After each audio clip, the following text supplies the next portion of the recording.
হযরত বারা ইবনে আযিব রাদিয়াল্লাহু তাআলা আনহু থেকে বর্ণিত, নবীজি একদিন এক সাহাবীর জানাজা পড়তে গেছেন। জানাজা পড়তে গিয়ে খালি কবরের সামনে কিছুক্ষণ দাঁড়াইছেন। তখনও ওনারে কবরে রাখে নাই, জানাজাও পড়ায় নাই। নবীজি আগে গিয়া কবরটার সামনে দাঁড়াইছে। হযরত বারা ইবনে আযিব বলেন, আমরা নবীজির সাথে ছিলাম। আল্লাহর নবী সাল্লাল্লাহু আলাইহি সাল্লাম কবরের খালি এই কবরে দেখা অঝরে কাঁদতে শুরু করছে। আমরা সবাই সাহাবীরা নবীজির সাথে কাঁদতে শুরু করলাম। অনেকক্ষণ কাইদা নবীজি চোখের পানি মুইছা আজীব কথা বলছে নবী। রাসূলুল্লাহ সাল্লাল্লাহু আলাইহি সাল্লাম সাহাবীদেরকে লক্ষ্য করে বলছে, ইয়া ইখওয়ানি লিমিসলি হাদা ফাআইদ্দু, আমার বন্ধুরা, আমার সাথীরা, এই কবরে যাওয়ার জন্য তোমরাও রেডি হও। ফাআইদ্দু, তোমরাও প্রস্তুতি নাও। অচিরেই তুমি আমি সবাই এই কবরেই পৌঁছে যাইতে হবে। রাসূলুল্লাহ সাল্লাল্লাহু আলাইহি সাল্লাম বলছেন, কি ভাইয়া, কোরআনুল কারীমের মধ্যে জান্নাতের বর্ণনা যেমন আছে, জাহান্নামের বর্ণনা নাই? কথা বলেন না কেন? তো সেগুলো কার জন্য? সেগুলো কার জন্য? মা সালাকাকুম ফি সাকার ক্বালু লাম নাকু মিনাল মুসাল্লিন। একবারে সোজা বাংলা দেখেন, জাহান্নামী জাহান্নামে চিৎকার করবে। জাহান্নামের ফেরেশতা ডাক দিয়ে বলবে, বেঈমান, জাহান্নামে কেন আসলি? ক্বালু লাম নাকু মিনাল মুসাল্লিন। নাফরমান বলবে, বন্ধু ফেরেশতা ভাই, আমি দুনিয়াতে নামাজি ছিলাম না। কি ছিলাম না? সরাসরি কোরআনের আয়াত। আল্লাহ বলেন, ওয়াইলুন ইয়াউমাইদিল লিল মুকাদ্দিবিন, সমস্ত মিথ্যাবাদী নাফরমান পাপীদের জন্য সেদিন জাহান্নাম। যদি বলেন কেমন নাফরমান মাওলা? আল্লাহ বলেন, ওয়া ইদা কিলা লাহুমুর কাউ লা ইয়ারকাউন। দুনিয়ায় এই নাফরমানকে যতবার বলা হয়েছিল রুকু করতে, সেজদা করতে, নামাজ পড়তে, বেঈমান নামাজ পড়ে নাই, এজন্য জাহান্নাম। কোরআনুল কারীমে আল্লাহ বলছেন, কাল্লা ইদা বালাগাতিত তারাকি, নাফরমানের মৃত্যুর সময় যখন আসবে, মালাকুল মউত আজরাইল তারে যখন ডাক দিবে, আইয়াতুহান নাফসুল খাবিসা, প্রতিটা পাপী নাফরমানের জান কবজের সময় আজরাইল যখন ডাক দিয়ে বলবে, হে খবিস আত্মা, বের হ, উখরুজি, বের হ। আত্মাটা বের হতে চাইবে না। আল্লাহর নবী বলেন, কসম বাবা, নবীজি বলে, মালাকুল মউত আজরাইল খপ করে ধইরা কলজা থেকে রুহুটা একটা টান দিয়া ছিঁড়া ফেলবে।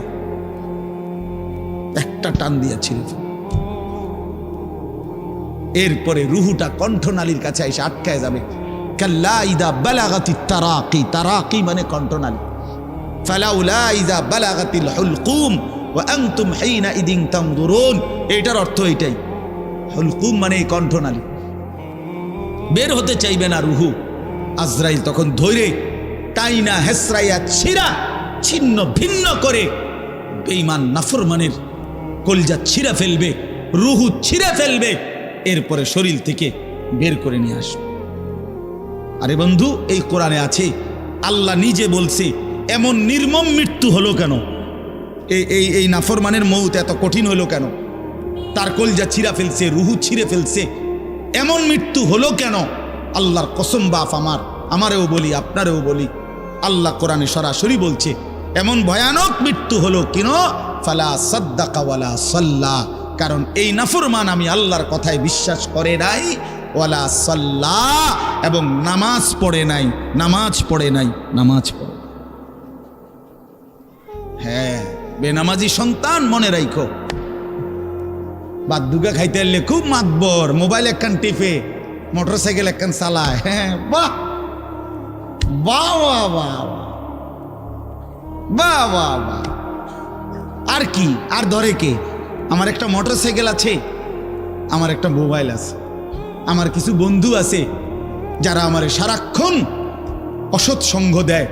যখনই আমার সমস্ত নাফরমানি মন চায়, কিছু অসৎ বন্ধু মিলে যায়, যে বন্ধুরা আমার সারাক্ষণ চরিত্রহীনতা শিখায়, অসভ্যতা, নোংরামি, অশ্লীলতা, বেহায়াপনা শেখায় এমন কিছু বন্ধু যার মিলে গেছে, একটা মোটরসাইকেল মিলে গেছে, একটা মোবাইল মিলে গেছে, তো নারীর ছবি, আড্ডা, জিনা, ব্যভিচারের দৃশ্য, মদের আড্ডা, জুয়ার আড্ডা, নারীর আড্ডা, নারীর আলাপ, অথবা মোবাইলের অশ্লীল ছবি দেখা, এই জিন্দিগি মুসলমান? এর জন্যই আল্লাহ তাআলা আমাদেরকে মুসলমানের ঘরে বানাইছিলেন। এই জন্যই আমার বাবা মুসলমান, এই জন্যই আমার মা মুসলমান। ওফ, আল্লাহ আপনি মাফ করে দেন। ইনসাফের সাথে ভাইবেন। অনেক নওজোয়ান ভাই, সবাইরে অনুরোধ করলাম, দোস্ত আমার, ইনসাফের সাথে ভাইবেন, নিজেরে নষ্ট করেন না। ছেলেরা আমার, ভাইয়া, নিজেরে নষ্ট করো না ভাই। নওজোয়ান ভাই, নিজেরে নষ্ট করো না। শেষ পর্যন্ত কেউ নাই। শেষ পর্যন্ত একদিন, দিন শেষে, রাত শেষে দেখবেন আমার সাথে কেউ নাই, আমি একাই, আমি একাই। একদিন কবর আমারে সব সম্পর্ক ছিন্ন করে দিবে, একদিন মৃত্যু আমাকে সব ভুলায় দিবে, সব ভুলায় দিবে। তো এই সূরাটার নাম হলো সূরা মুলক। এটা কোরআন শরীফের অত্যন্ত ফজিলতপূর্ণ একটা সূরা। মাত্র 30টা আয়াত এই সূরার মধ্যে। আল্লাহ নবী সাল্লাল্লাহু আলাইহি ওয়াসাল্লাম বলছেন, এই সূরাটি যে নিয়মিত তেলাওয়াত করবে, আল্লাহ নবী বলেন, তুমজিহি মিন আযাবিল কবর, এই সূরা মুলক তাকে কবরের আযাব থেকে রক্ষা করবে। এটাই সূরার ফজিলত। এজন্য আলহামদুলিল্লাহ উলামায়ে কেরাম, আমাদের মাদ্রাসাগুলোর তালিবে ইলম এবং আল্লাহওয়ালা বুজুর্গানে দ্বীন সব সময় রাত্রিবেলা ঘুমের আগে আগেই এই সূরা মুলক তেলাওয়াত করে। এই 4-5 মিনিট সময় লাগে, কিন্তু এই সূরার বড় ফজিলত হলো, আল্লাহ নবী সাল্লাল্লাহু আলাইহি সাল্লাম বলেন, এই সূরা কবরের আযাব থেকে রক্ষা করবে, কবরের আযাব থেকে রক্ষা করবে। আমার ভাই, আমার বন্ধু, রাসূলুল্লাহ সাল্লাল্লাহু আলাইহি সাল্লামের অগণিত হাদিস এই কথার প্রমাণ করে যে কবরে আযাব হবে। হাসরের আযাব তো আছেই, জাহান্নামের আযাব তো আছেই, কবরেও আযাব হবে। মেন বিচার তো হবে হাসরের ময়দানে, তার আগেই আযাব হবে কবরে। আপনারা সহজ বাংলায় বুঝবেন। আসামি যখন ধরে ফেলে, তখন মামলার হিয়ারিং তো চলে, মামলার শুনানি তো চলে, কিন্তু সে কারাগারে ঠিকই আটকায় রইছে। কারাগারের কষ্ট, যন্ত্রণা সে হাজতি হিসাবে ভোগ করতে থাকে। আবার যখন মামলার রায় হয়, তখন সে আবার আসামির পরে হিসাব পড়ে, কিন্তু কষ্ট, লাঞ্ছনা এটা তো তার শুরু হয়ে যায়। যদিও এখনো বিচার শেষ হয় নাই, বিচার প্রক্রিয়াধীন। 10 দিন, 50 দিন, 20 দিন, 1 মাস পর পর মামলার ডেট পরে শুনানি হয়, কিন্তু সে তো থাকে কারাগারে, সে তো থাকে কারাগারে। তো আল্লাহ পাক রব্বুল আলামিন বলেন, নাফরমান সে তো হাসরের ময়দানে বিচার হবে চূড়ান্ত, কিন্তু কবর থেকেই আযাব শুরু, কবর থেকেই আযাব শুরু। রাসূলুল্লাহ সাল্লাল্লাহু আলাইহি সাল্লাম খুব বেশি হাদিসের মধ্যে আছে, একজন বিখ্যাত সাহাবী, আপনারা সবাই ওনার নাম জানেন, ইসলামের 3য় খলিফা হযরত ওসমান রাদিয়াল্লাহু তাআলা আনহু। কিতাবের মধ্যে আছে, আমরা নিজে আত-তাযকিরা, আমার কাছে কিতাব আছে আরবি, ইমাম কুরতুবী রাহমাতুল্লাহ আলাইহির লিখিত কিতাব, ওখানে আছে হযরত ওসমান রাদিয়াল্লাহু তাআলা আনহু যখন কোনো কবরের সামনে দাঁড়াইতেন তো প্রচন্ড কাঁদতেন, ভীষণ কাঁদতেন। হাত্তা ইয়াবুল্লা লিহিয়াতাহু, কাঁদতে কাঁদতে উনার দাড়ি ভিজে যেত। তো উনার সাথীরা জিজ্ঞেস করতেন, হযরত আপনি জাহান্নামের কথা বললেও এত কাঁদেন না, অথচ কবরের দেখলে এভাবে কাঁদেন কেন? তো তিনি বলতেন, ইন্নাল কবরা আউয়ালু মানাজিলিল আখিরা, শোনো, কবর হচ্ছে আখিরাতের প্রথম ঘাঁটি। ফা ইন নাজা মিনহু ফামা বাদাহু আইসারু মিনহু, যদি কোনো ব্যক্তি এই কবরের ঘাটিতে বাইচা যায়, পরবর্তী সবগুলো ঘাটি তার জন্য সহজ। ওয়া ইন লাম ইয়ানজু মিনহু ফামা বাদাহু আশাদ্দু মিনহু, এই কবরে, এই ঘাটিতে যে জিততে পারবে না, বাঁচতে পারবে না, তো পরবর্তী সবগুলো ঘাটি তার জন্য তার চাইতে বেশি কঠিন। এই কথার কারণে আমি ভয় পাই, কবর দেখলে আমার মনে পড়ে, হায় আমি এই কবরের আযাব থেকে বাঁচব কিনা, এই ভয়ে আমার কাঁদতে থাকি। তো এরপরে তিনি বলছেন, হযরত উসমান রাদিয়াল্লাহু তাআলা আনহু বর্ণনা করেন যে আল্লাহর নবী সাল্লাল্লাহু আলাইহি সাল্লাম বলছেন, আমার ভাই খেয়াল করে শুনেন, নবীজি নিজে বলছেন, আল্লাহ রাসূল সাল্লাল্লাহু আলাইহি সাল্লাম জীবনে কোনোদিন একটা শব্দ বানায়া বলছেন? কথা বলেন। অতিরিক্ত বলছেন, বেশতি বলছেন, শুধু ভয় দেখানোর জন্য বলছেন না, তামাশা করে বলছেন? এটা আপনাদের ইয়াকিন তো? কথা বলেন না।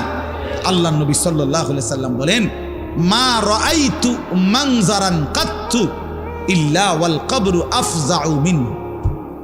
রাসূলুল্লাহ বলেন, হযরত ওসমান বর্ণনা করেন যে আমি নবীজির জবানে শুনছি, নবীজি বলছেন, হে আমার উম্মত, আল্লাহর কসম উম্মত, কবরের চাইতে অধিক ভয়ানক কোন আযাবের দৃশ্য আমি রাসূল মুহাম্মদ দেখি নাই, আমি দেখি। রাসূলুল্লাহ সাল্লাল্লাহু আলাইহি সাল্লাম বলছেন। প্রিয় ভাই আমার, আল্লাহর নবী সাল্লাল্লাহু আলাইহি সাল্লামের সরাসরি হাদিস, যে ব্যক্তি কবরের 3টা প্রশ্নের জবাব দিতে পারবে না, রাসূলুল্লাহ সাল্লাল্লাহু আলাইহি সাল্লাম বলেন, আল্লাহ তাআলার পক্ষ থেকে তখন ফেরেশতাদের কাছে ঘোষণা আসবে, আফরিশুহু মিনান নার ওয়ালবাসুহু মিনান নার ওয়াফতাহু লাহু বাবান ইলান নার। আমার এই নাফরমান বান্দার কবরে জাহান্নামের বিছানা বিছিয়ে দাও, জাহান্নামের পোশাক পরিয়ে দাও, আর জাহান্নাম বরাবর তার জন্য কবর থেকে দরজা খুলে দাও।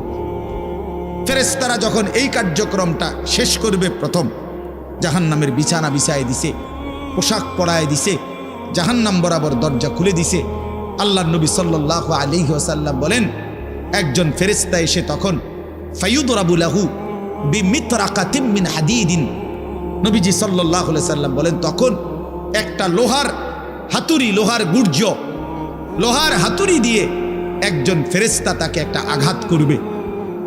কি আঘাত? কোথায় আঘাত করবে?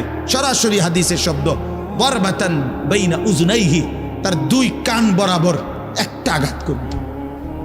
রাসূলুল্লাহ সাল্লাল্লাহু আলাইহি সাল্লাম বলেন, ফায়াসিহু সাইহাতান, ওই নাফরমান তখন এত জোরে চিৎকার করবে, ইয়াসমাউহা মান ইয়ালিহি ইল্লা সাকালাইন, মানুষ এবং জিন ব্যতীত আল্লাহর সমস্ত সৃষ্টি ওই বেঈমানের চিৎকার শুনতে পায়। এ কবরের আযাব। ছেলেরা আমার, দোস্ত আমার, বাপ আমার, বন্ধু আমার, আপনি হাসলেও কবরে যাইতে হবে, কাঁদলেও কবরে যাইতে হবে। রাজপ্রাসাদের ওই অট্টালিকাতে যে থাকে সেও একদিন মরে যাবে, জীর্ণ কুঠিরে কুড়ে ঘরে যে থাকে সেও মরে যাবে। জীবনে যে কোনোদিন সুখ দেখে নাই, দুঃখের সাগরে, তারও মৃত্যু হবে। জীবনে যে কোনোদিন দুঃখ দেখে নাই, সুখের সাগরে ভাসছিল, তারও মৃত্যু হবে, সেও মরে যাবে। কবর নিশ্চিত, কবর নিশ্চিত। আমিন ওয়ারাইহিম বারযাখুন ইলা ইয়াউমি ইউবআসুন। আল্লাহ তাআলা মৃত ব্যক্তিকে বলবে, বান্দা, কোরআন শরীফের আয়াত, এখন থেকে নিয়ে ইসরাফিলের ফুঁতে হাসরের ময়দানে উঠানো পর্যন্ত বারজাখ মানে কবরের জীবনে পড়ে থাকো। ভেবে দেখেন, ভেবে দেখেন, শুধু 1 মিনিট। আমিও ভাবি, আপনিও ভাবেন। হাদিসের মধ্যে আছে, মা বাইনান নাফখাতাইন 40, ইসরাফিল প্রথম ফু দিলে জমিনের সবকিছু মাটির নিচে চলে যাবে, দ্বিতীয় ফু দিলে মাটির নিচ থেকে আবার সবাই উঠে হাসরের ময়দানে দাঁড়াবে।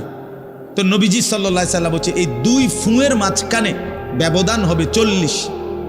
তো মুহাদ্দিসিনে কেরাম, ওলামায়ে কেরাম বলেন, কেউ কেউ এই 2 ফুঁয়ের মাঝখানে ব্যবধান হতে পারে 40,000 বছর। তাহলে ধরে নেন, সর্বশেষ যেই লোকটা কবরে গেছে, যদি তার কবরে আযাব হয়, তাহলে তার কবরের আযাব ভোগ করতে হবে 40,000 বছর। এবার বলেন তো, এখন যারা মরতেছে, এবার বলেন তো রাসূলুল্লাহ সাল্লাল্লাহু আলাইহি সাল্লামের জমানায় যারা মারা গেছে, এবার আরো পিছনে যান, ইব্রাহিম আলাইহিস সালামের জমানায় যারা মারা গেছে, এবার আরো পিছনে যান, নূহ আলাইহিস সালামের জমানায় যেই অবিশ্বাসী বেঈমানগুলো মারা গেছে, তারা আজকে কত বছর যাবত কবরে আযাব ভোগ করতেছে। বুঝছেননি আমার কথাটা? হ্যাঁ, কোরআন শরীফে আছে, ওমান আ'রাযা আন যিকরি ফাইন্না লাহু মাঈশাতান দানকা ওয়া নাহশুরুহু ইয়াওমাল কিয়ামাতি আ'মা। আল্লাহ বলেন, আমার স্মরণ থেকে যে মুখ ফিরায় নিল, আমার বন্দিগি, আমার ইবাদত, আমার হুকুম পালন, আমি তার জীবন করে দেব সংকীর্ণ এবং তার হাসরের ময়দানে উঠাবো অন্ধ। এই জীবন সংকীর্ণ করার একাধিক তাফসির, এর মধ্যে একটা তাফসির হলো এইটা যে আল্লাহ জীবন সংকীর্ণ করে দিবে মানে তার কবরের মধ্যে তার কবরটাকে একেবারে সংকীর্ণ করে দিবে। আল্লাহ রসুল বলছে নাফরমানের কবর রাইখা যখন ফেরেশতা চলে যাবে, কবর ডান পাশের মাটি তারে একটা চাপ দিবে বাম দিকে, বাম দিকের মাটি এক ডান দিকে, আল্লাহর কসম ডান পাশের হাড্ডি পাঁজর ভাঙ্গা ডান দিকে বাম দিকে চলে যাবে, বাম দিকের হাড্ডি পাঁজর ভাঙ্গা। রাসূলুল্লাহ সাল্লাল্লাহু আলাইহি ওয়াসাল্লাম বলছে বন্ধু দেখেন হাত্তা তাখতালিফা আদলাউহু, এই দুই আঙ্গুল যেভাবে এভাবে একটাটার ভিতরে ঢুকে গেছে, খোদার কসম ডান পাশের হাড্ডি পাঁজর বাম পাশের হাড্ডি পাঁজর এইভাবে একটার ভিতরে ঢুকে যাবে। এইটার অর্থ এটা। হ্যাঁ, রাসূলুল্লাহ সাল্লাল্লাহু আলাইহি সাল্লাম একদিন হযরত বারা ইবনে আযিব রাদিয়াল্লাহু তাআলা আনহু থেকে বর্ণিত, নবীজি একদিন এক সাহাবীর জানাজা পড়তে গেছেন। জানাজা পড়তে গিয়ে খালি কবরের সামনে কিছুক্ষণ দাঁড়াইছেন, তখনও ওনারে কবরে রাখে নাই, জানাজাও পড়ায় নাই। নবীজি আগে গিয়া কবরটার সামনে দাঁড়াইছে। হযরত বারা ইবনে আযিব বলেন আমরা নবীজির সাথে ছিলাম। আল্লাহর নবী সাল্লাল্লাহু আলাইহি সাল্লাম কবরের খালি এই কবরে দেখা অঝরে কাঁদতে শুরু করছে। আমরা সবাই সাহাবীরা নবীজির সাথে কাঁদতে শুরু করলাম। অনেকক্ষণ কাইদা নবীজি চোখের পানি মুইছা আজীব কথা বলছে নবী। রাসূলুল্লাহ সাল্লাল্লাহু আলাইহি সাল্লাম সাহাবীদেরকে লক্ষ্য করে বলছে ইয়া ইখওয়ানি লিমিসলি হাদা ফাআইদ্দু, আমার বন্ধুরা আমার সাথীরা এই কবরে যাওয়ার জন্য তোমরাও রেডি হও। ফাআইদ্দু, তোমরাও প্রস্তুতি নাও, অচিরেই তুমি আমি সবাই এই কবরেই পৌঁছে যাইতে হবে। রাসূলুল্লাহ সাল্লাল্লাহু আলাইহি সাল্লাম বলছে প্রিয় বন্ধু আমার, জওয়ান সাথী আমার, সামান্য এই কয়েকটি জওয়ানি নষ্ট না করা, নষ্ট না করা, কোনোভাবেই নষ্ট না করা।